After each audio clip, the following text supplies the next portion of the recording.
another exciting episode where we're going to be talking about the message by the men of God, how to chart your course of greatness.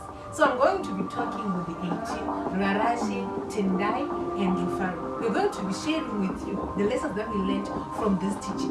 Pastor Chris was talking about the generation of nowadays, the generation of people who are always complaining about the economy, complaining about the government, complaining about things not going well in their lives. But as a child of God, you ought to live your life differently. There is so many things that you can do. Remember, Jesus was born great. Jesus was given greatness, and Jesus even achieved greatness. It was conferred on him too. As the children of God, we are born great. God is a great God, and he cannot make small kids. But it's one thing for you to be great, and it's another for you to walk in that path of greatness. So in that same note, while we are just learning, Tenda is going to give us the first point that we learned from the man of God, Pastor Chris. Tenda, thank you so much, Sister Grace, for this opportunity. So when I was listening to Pastor, the first thing that he said on the teaching how to chart your course of greatness, Pastor said, we must be able to hear the cry. Pastor said, there are so many people out there, so many voices that are crying.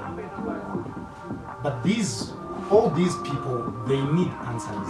So as Christians, as today's generation, the generation raised by our dear man of God, Reverend Dr. Chris Oyakhilome, the first step of charting your way of greatness is hearing the cry. Pastor said, God himself, he heard the cry of the children of Israel.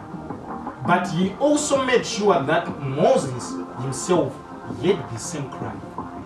And by so doing, when Moses was asked by God, Moses, the children of Israel need somebody to rescue them from the hands of captivity.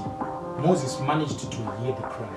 So Pastor said, the very first thing that you can do before you become a great person is being able to hear the cry. And Pastor also gave an example of nowadays where people, even when they see somebody in an accident, people, they do not rush to help that person.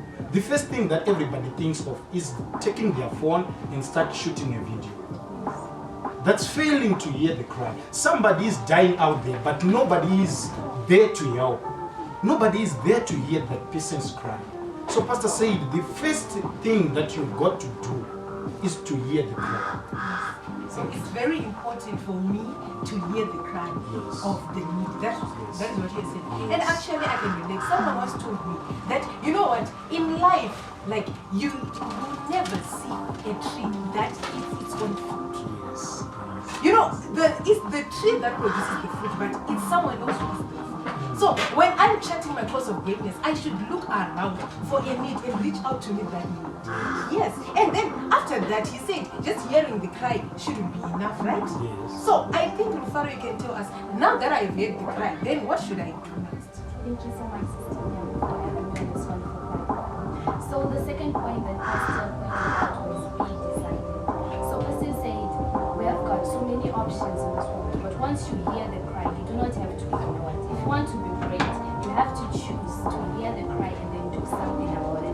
In a world that we are in right now, as young people, we are faced with so many options, we are faced with so many things. But then as a child of God, you should be decided. You should choose to do things of the Lord and not of the world. You shouldn't be earthly on the other side and heavenly on the other side. You should be decided. Everything that you do, it should be about to influence your world for Christ. Everything that you set your mind on should be for Christ. That is how you should choose.